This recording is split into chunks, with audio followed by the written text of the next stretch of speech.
Hello, everyone. Today we are taking a look at Google Ads, and this is just a bit of an introduction to answer what are Google Ads. And to answer it, I have an answer here from Google on screen, but my quick answer to that it would be it's a paid ad service where you can display your business or service across Google's advertising network, including platforms like Google Search, Google Maps, Gmail, and YouTube, and a couple others. But let's go into what Google says Google Ads is all about. Google Ads, formerly known as Google AdWords, is Google's online advertising platform. It allows businesses to create and display ads across Google's search engine results pages, SERPs, YouTube, and other websites within the Google Display Network. Advertisers use pay-per-click model, paying only when someone clicks on their ad. Um, I think YouTube actually charges per view, so that could be a little bit better. Here's a more detailed explanation how it works. Google Ads operates on an auction system where advertisers bid on keywords relevant to their products or services. When a user searches for a specific keyword, Google's algorithm determines which ads to display based on factors like bid price, ad quality, and landing page experience. Ad formats. Google Ads offers various ad formats, including search ads that appear on search engine results pages, display ads that appear on websites, video ads on YouTube, and shopping ads for products. Benefits. Google Ads provides businesses with a way to reach a large audience actively searching for related products or services. It allows for precise targeting based on demographics, interests, and other factors. Advertisers can also track performance of their campaign and make adjustments as needed. The cost. The cost of Google Ads varies depending on factors like keyword competitiveness, geographic location, and the quality of advertising campaigns. Advertisers can set their own budgets and pay when their ads are clicked.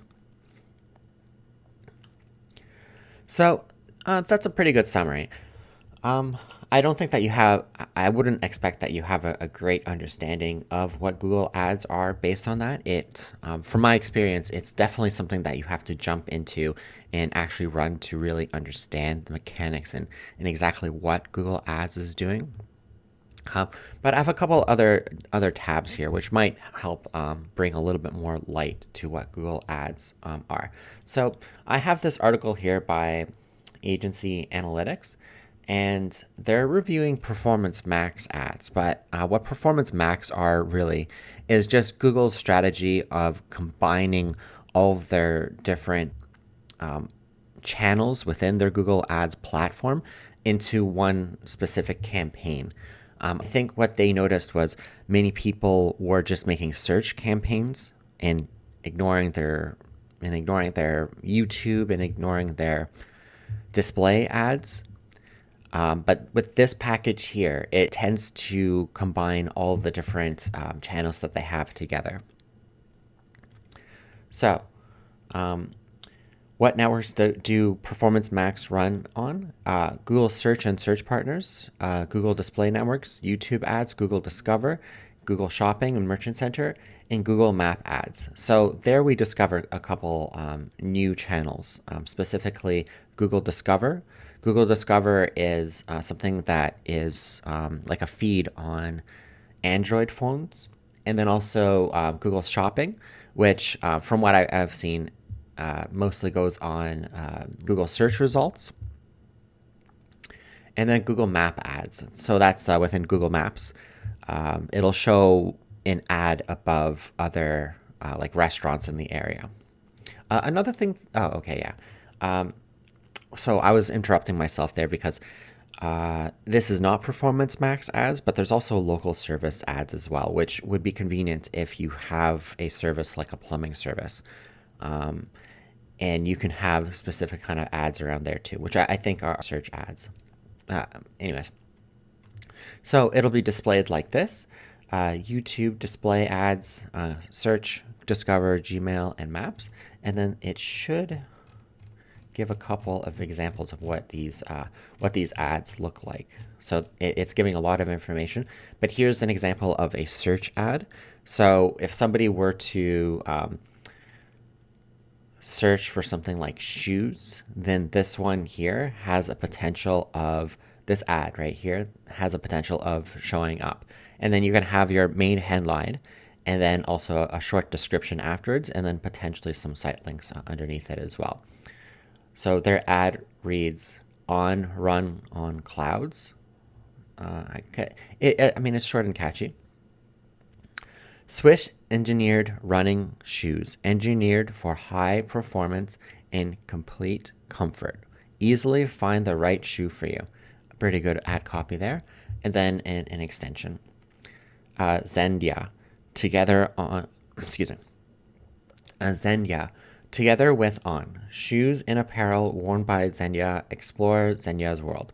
So I'm guessing that that's a celebrity.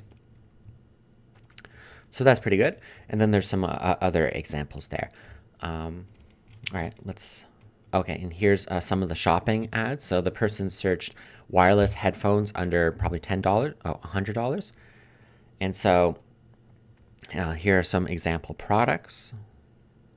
Some coming up from Amazon, some from Walmart, Visions Electric, probably, or electronics. So that's pretty good.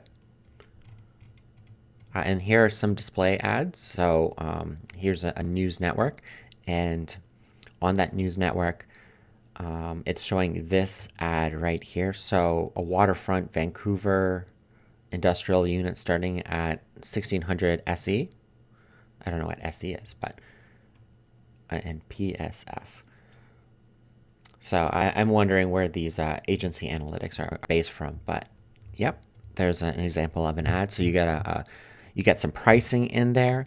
You get a little bit of copy. So I should specify this is a picture that the agency would have designed, and so it's like a picture. It's not really this interactive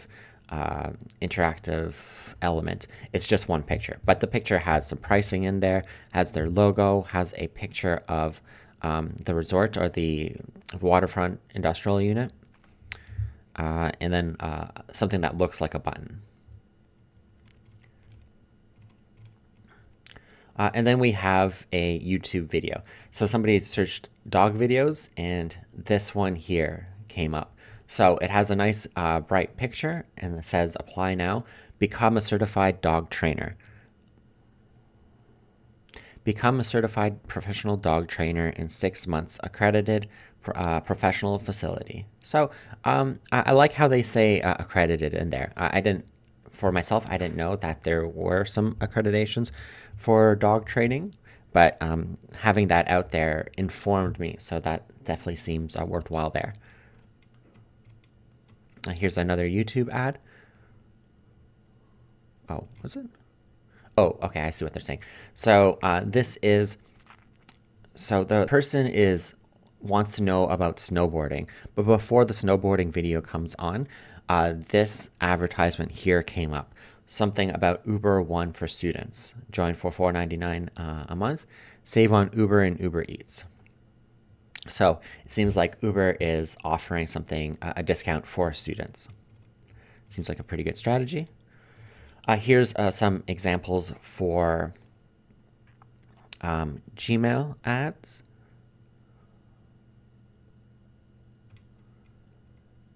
The ones here with the sponsored tab. So it took a minute to break it down because it's looking like the user is checking within their promotions tab, but so then it's getting other advertisements as well. But underneath those advertisements, there's these additional advertisements. So these ones are probably based upon the user's past sign up experiences, but these ones are probably based upon the user's Google account. So potentially that they've been looking into some pets, so fetch pets insurance. And then Capital One Canada, something about their credit score.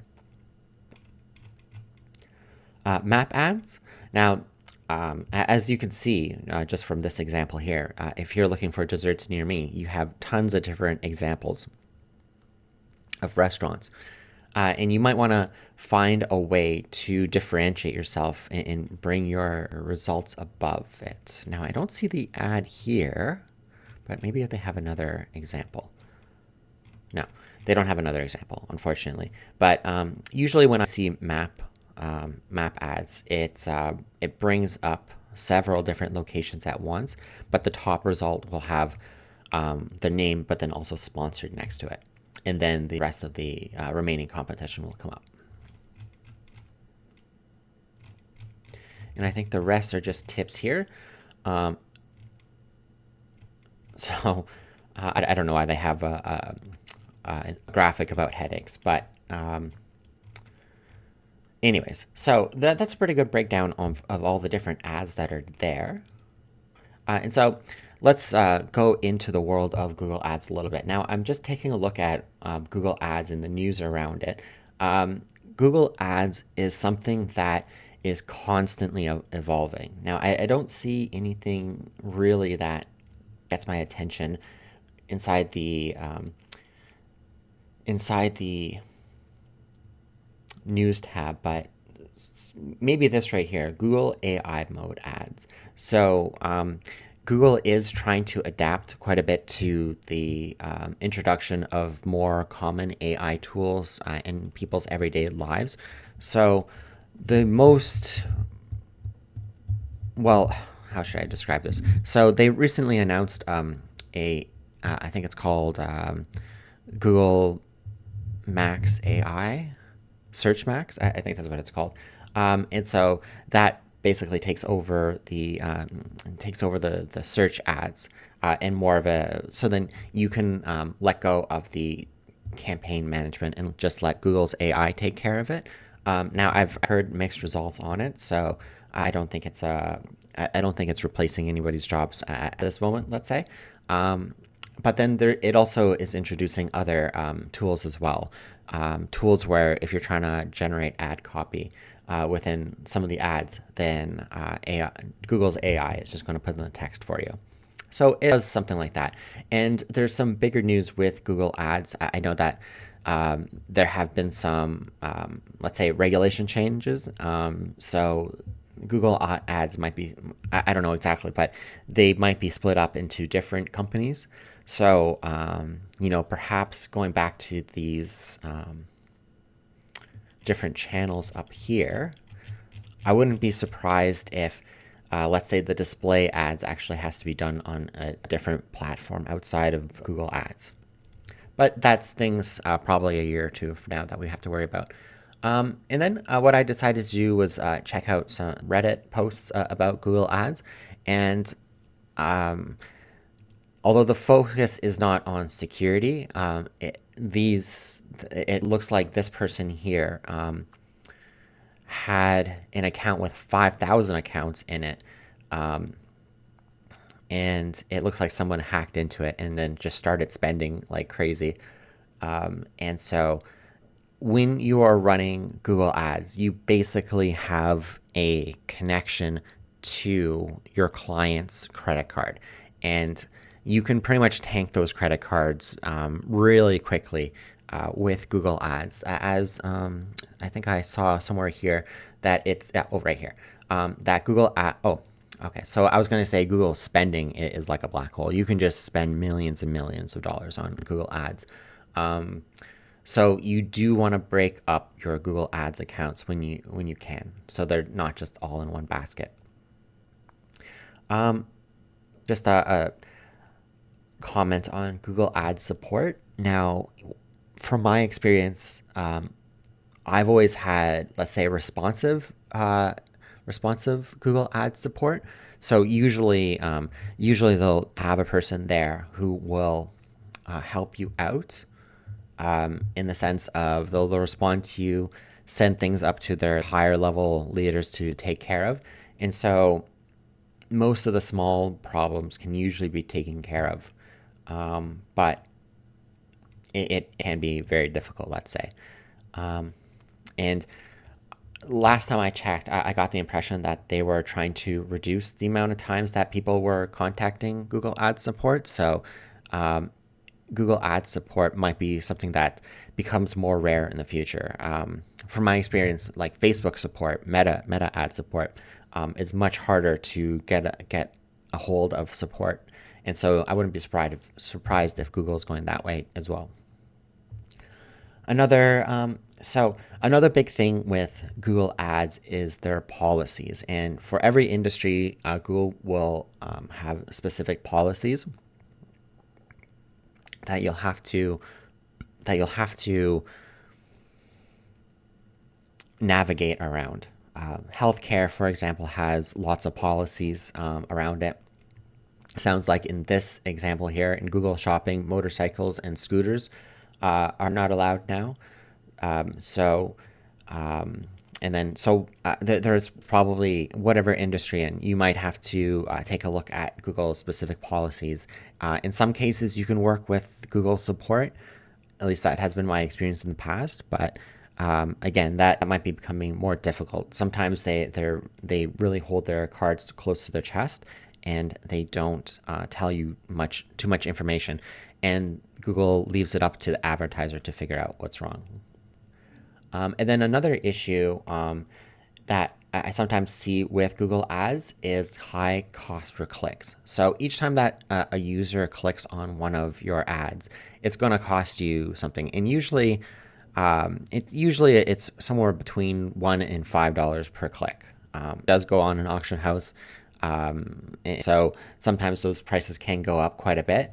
But it looks like in this case here that they're spending $34 a click, which is probably expensive. Now, it does depend upon the industry. Like lawyers will especially see high cost for clicks. They can see something as high as like up to $100 a click, depending upon how the ad campaign is designed. And I mean, for that client, $100 per click might be something that they're willing to pay for that interest. But yeah, it's something that you do have to watch out for. And even if you have a tame industry, you still want to monitor exactly what Google Ads is doing, because the cost per click can go pretty wild. So to wrap things up, I just asked Perplexity here, as a digital marketer, what should I look out for in Google Ads? And this gives some general tips of what to look for while managing an account. So targeting accuracy, that's very important. Like I have had many times where I would take on a new account and they were in the suburbs somewhere of New York, but they were targeting all over the United States and in Canada as well. And so their spending was being spent on people who would never ever come to their business, wasting lots and lots of money. So targeting accuracy, that's very important. Ad relevance in ad copy or in copy. Yes, this is very important too. You always want to make sure that your ad copy is clear and easy to understand. You only have a moment to differentiate yourself from the competitor and have the user click on your ad versus another person. And you want to make sure that the person is qualified before they click on the ad as well. So I think I said two different things there in a sense.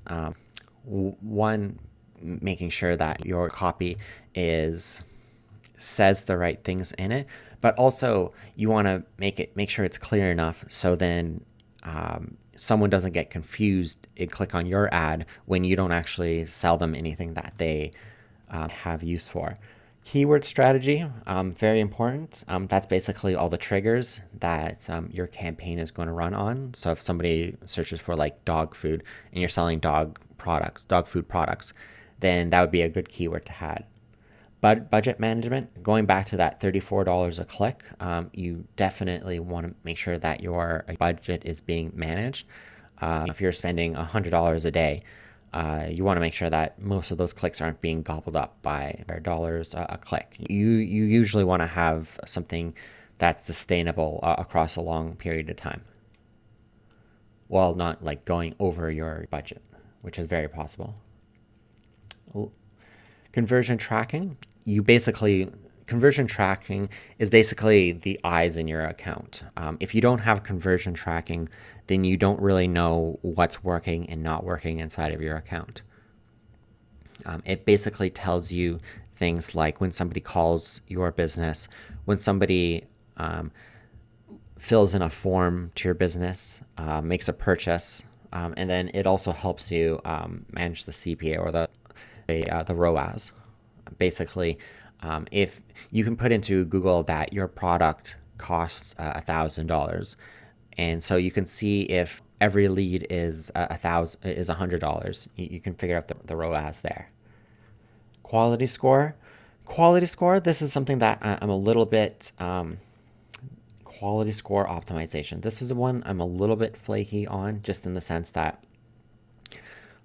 sometimes low quality scores, sometimes you can have great running campaigns with lower quality score ratings, but it's something that I like to check upon sometimes, because sometimes there are extra optimizations that you can do, or at least it prompts your attention in that direction. So it'll make you reconsider your current strategy. Landing page experience, yes, that is very important, and Google will reward you by having a better landing page experience. And then you also have to think about it from the customer's perspective as well. If the customer is having a poor landing page experience, if they're lost on the page, and if it's not loading, or if things are broken, or if things are like popping up in front of their face, then they're not having a good landing page experience, and you might lose that conversion. Performance metrics, you want to be able to read into your campaign and make sure that everything is running smoothly. And this is really all the data that you want to consume in order to help report on whether or not your campaigns are working well, and also help steer it in the right direction. Ad extensions are basically additional tools or extra prompts that you can add to your ads. I do recommend adding the extensions, because I do think that it gives you a performance bonus in your Google Ads account. Policy compliance. So yeah, if you're selling on Google Shopping in motorcycles now, apparently you won't be able to do that according to that post over there. And then also like healthcare. What am I trying to say? Certain technologies. If you're selling abroad, there's going to be all sorts of policies that you're going to have to look at. Remarketing. Google is able to keep track of certain users who visit your site, and you might want to set up a campaign where you can send some. So you can send your ads to those users again, potentially reminding them to make a purchase on your site. And continuous optimization. Yes, you constantly want to go back and optimize your account, because as you get more data in, then you will be able to look at your performance metrics, and be able to again help steer your campaign in the right direction. Anyways, I hope you enjoyed this. I hope you were able to find something that was useful to you in this. And if you liked it, please like and subscribe. Thank you. Bye.